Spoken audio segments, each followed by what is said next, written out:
মাশাআল্লাহ, ছাদ বাগানে মিষ্টি কুমড়া গাছ এত সুন্দর করে হয়েছে। এগুলো কিন্তু নিচ থেকেই হয়েছে। সবজির খোসা ফেলেছিলাম, সেখানে মিষ্টি কুমড়ার বীজ ছিল, আর এই বীজ থেকে এতগুলো গাছ হয়েছে। আর যেহেতু এটা আমার ঢ্যাঁড়সের বেডে হয়েছে, তাই আমি এখানে কোনো মিষ্টি কুমড়া গাছ রাখবো না। মিষ্টি কুমড়া গাছের আমার আলাদা বেড রয়েছে, আর এখান থেকে সব মিষ্টি কুমড়া গাছগুলোকে আমি উঠিয়ে নিয়ে যাব।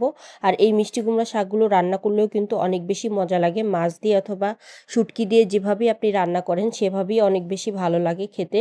একদমই কচি কচি আগাগুলো নিয়ে যাচ্ছি। আর যেহেতু 2-3 পাতা বের হয়েছে, পুরো গাছটাই কিন্তু আমি উঠিয়ে ফেলেছি আর সবগুলো গাছে আজকে নিয়ে যাচ্ছি। এছাড়া আরও ওই সাইডে আরও কিছু বেডের মধ্যেও মিষ্টি কুমড়ার শাক হয়ে আছে।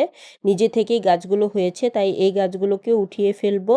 এখানে পেয়ারা গাছের টপের মধ্যেও বেশ কিছু মিষ্টি কুমড়া গাছ হয়ে আছে, আর এই গাছগুলো আমি উঠিয়ে ফেলছি। আজকে দুপুরে রান্নার জন্য এই ছাদ ভাজারটা আমি করছিলাম। যেহেতু ছাদে অনেক মিষ্টি কুমড়া শাক হয়ে আছে, তাই ভাবলাম মাছ দিয়ে এই মিষ্টি কুমড়া শাকগুলোকে রান্না করব। তাই সবগুলো গাছ আমি উঠিয়ে ফেলছিলাম। মাশাআল্লাহ, এত সুন্দর করে গাছগুলো হয়ে থাকে, আমার তো উঠাতে ইচ্ছে করে না, তারপরে উঠিয়ে ফেলতে হয়। নিচ থেকে হওয়া গাছগুলো একটু বেশি সুন্দর হয়ে থাকে। অনেকগুলো গাছ আজকে উঠিয়ে ফেলেছি।